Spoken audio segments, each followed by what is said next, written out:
People do not care about our Tanzanianness or our Ghanaianness or our Kenyanness or our Ethiopianness. In their eyes, we are all Africans. Nobody cares about us. And brothers and sisters, if you want to know how weak we are, and we are weak, look at how we are treated.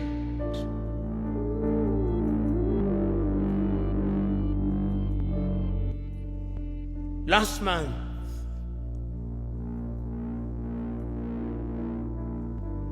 the world met in New York. The General Assembly. When African heads of states and government are speaking, the hall is empty. Nobody bothers because they are saying nothing. Even if they are saying something, it is something that can be ignored. Compare when an African head of state and government is speaking and when the Prime Minister of Little Israel is speaking. They will listen because we are weak and disunited.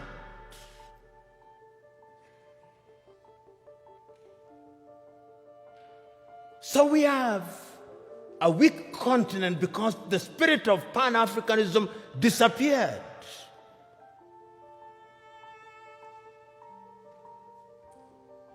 So the question that we can ask, what is the state of Pan-Africanism as we speak today?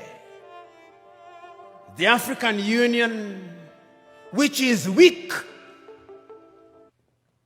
says the right things and does the wrong things 9 out of 10 times.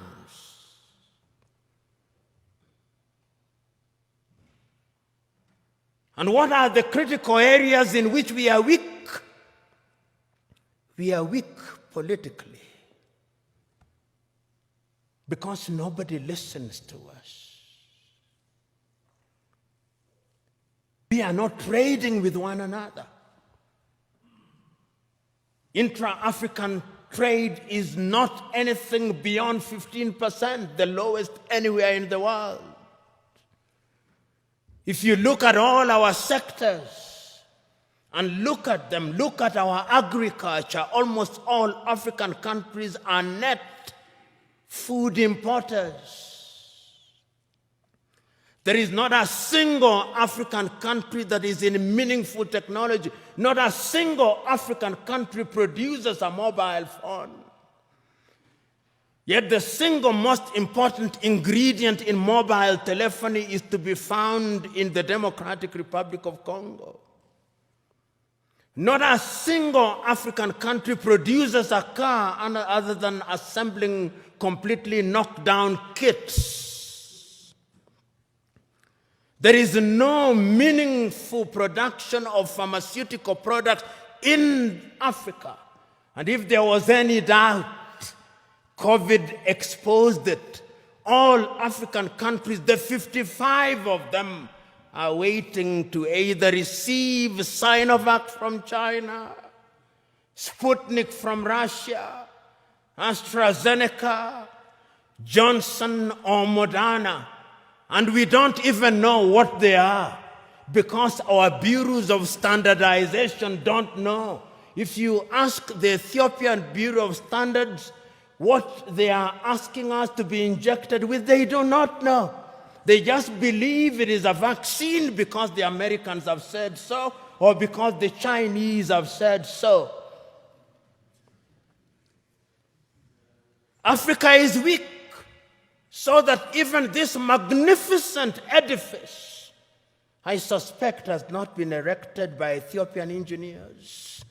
When I see the signage in Chinese, I suspect it is the Chinese. That is how weak we are.